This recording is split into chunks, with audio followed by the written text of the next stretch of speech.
কষ্টদায়ক মৃত্যু। এই বুদ্ধিটা তার ভালো লাগছে যে হ্যাঁ, এই বুদ্ধিটা আমার ভালো লাগছে। কেন কথাটা বললাম জানেন?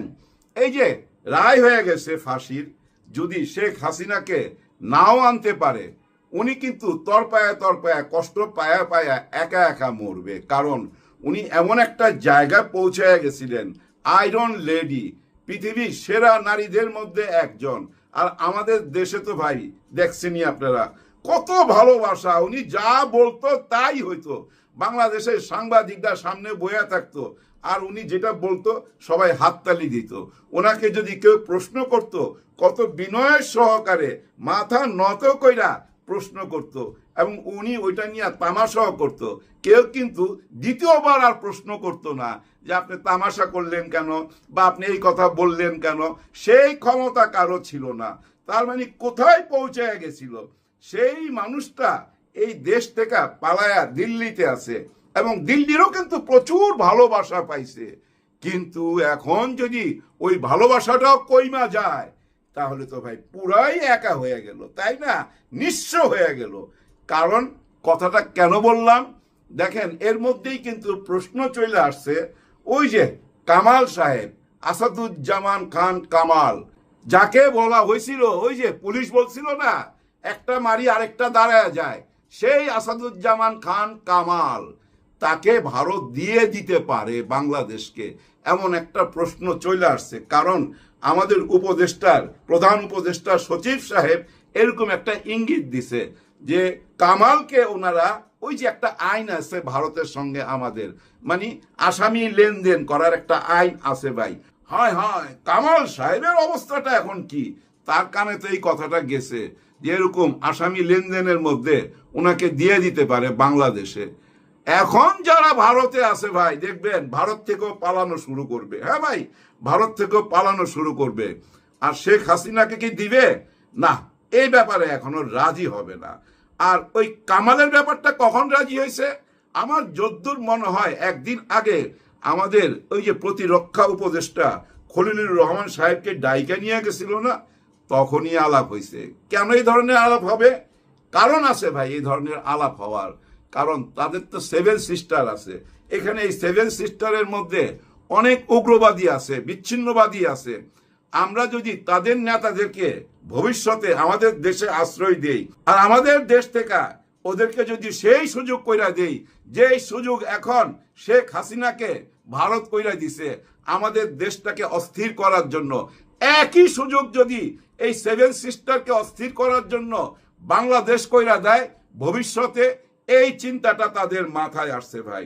তাদের বড় চিন্তাটা কি জানেন এখন সামনে? যদি কোনো কারণে জামাত ইসলাম ক্ষমতায় চলে আসে, মহাবিপদ তো মহাবিপদ। বিপদ কোন দিক দিয়ে জানেন?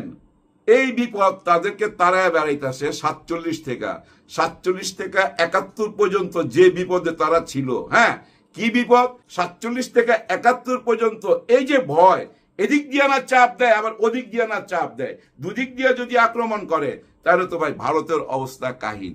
ওই চিন্তা থেকেই কিন্তু আমাদের 71-এর স্বাধীনতায় ওরা সহযোগিতা করছে। আমাদের দেশ স্বাধীন হওয়ার পর ওরা চিন্তা মুক্ত হয়েছিল, এখন আবার সেম চিন্তাটা পায়া পড়ছে।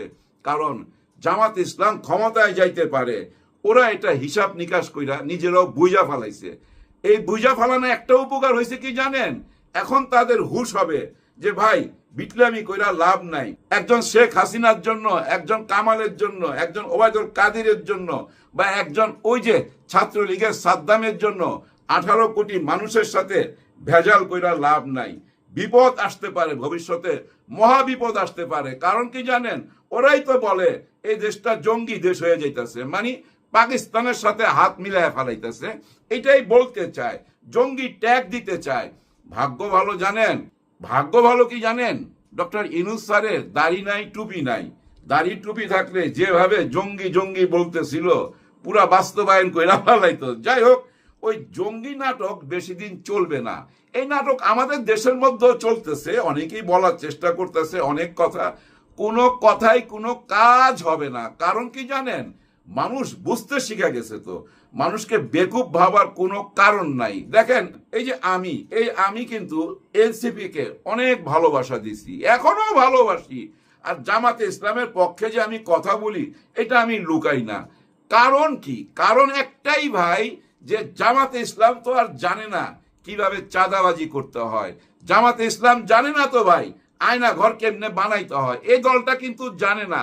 এই দলটার কারো কিন্তু বিদেশে বাড়ি ঘর নাই। এই দলটা কোনো ব্যাংক লুট করে নাই। এই জামাতে ইসলাম কখনো আওয়ামী লীগের সাথে ক্ষমতায় গেছে, কখনো বিএনপির সাথে ক্ষমতায় গেছে। এই দল থেকে অনেকেই 2-4 জন মিনিস্টার হইছে। এই দল থেকে 2-4 জন তো ভাই মিনিস্টার হইছে, তাই না? আমাদের দেশ চালাইছে না, ক্ষমতায় থাকছে না? থাকছে তো। কিন্তু আপনারা বাংলাদেশের সমস্ত মিনিস্টারদের খোঁজ খবর বাইর করেন, তাদের তথ্য বাইর করেন, আর জামাত ইসলাম থেকে যারা ছিল তাদের তথ্য বাইর করেন।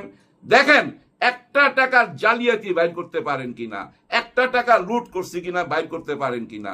পারবেন না ভাই, কেউ পারে নাই আজ পর্যন্ত। বহু চেষ্টা করছে। দেখেন ওনারা কি সুন্দরভাবে বলে, আমরা যদি ক্ষমতায় যাই প্রতি 3 মাস মানে 100 দিনের হিসাব আমরা এই দেশের মানুষকে জানাবো, যে আমরা এই 100 দিন কতটুকু আগাইলাম এবং কি ছিল আমাদের পুঁজি, এখন কি আছে এবং আমরা কি কি করতে চাই, সবকিছু আমরা জনগণের সাথে শেয়ার করব।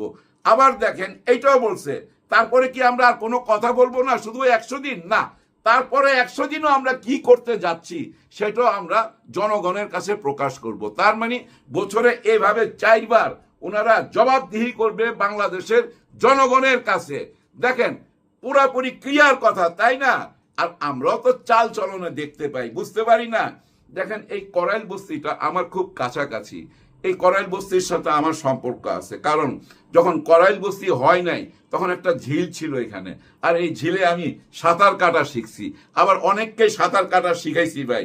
বিখ্যাত এক গায়িকার মাকে আমি সাঁতার কাটা শিখাইছি এখানে। যাই হোক, একটা টাইমে এখানে বস্তি হয়ে গেল। এই বস্তির মধ্যে আগুন লাগলো। আগুন লাগার পর রাইতে 2টার সময় কোন দলটা এখানে পৌঁছাইছে? প্রথম জামাতের আমির সাহেব ডাক্তার শফিকুর রহমান সাহেব ওইখানে পৌঁছাইছে। প্রত্যেকটা কম্বল দিছে, রাতের খাবার ব্যবস্থা করছে। পরদিন সকালে আবার রুটি এবং কলা দেওয়া হয়েছে, দুপুরের খাওয়া ব্যবস্থা করা হয়েছে। আপনারা ওইখানে যা জিজ্ঞাসা করেন যে ভাই এখানে কয়টা দল আসছিল, অনেকের নাম বলবে, কিন্তু পাশে দাঁড়াইছে কারা, খাবার দিছে কারা, রাতে শোবার সময়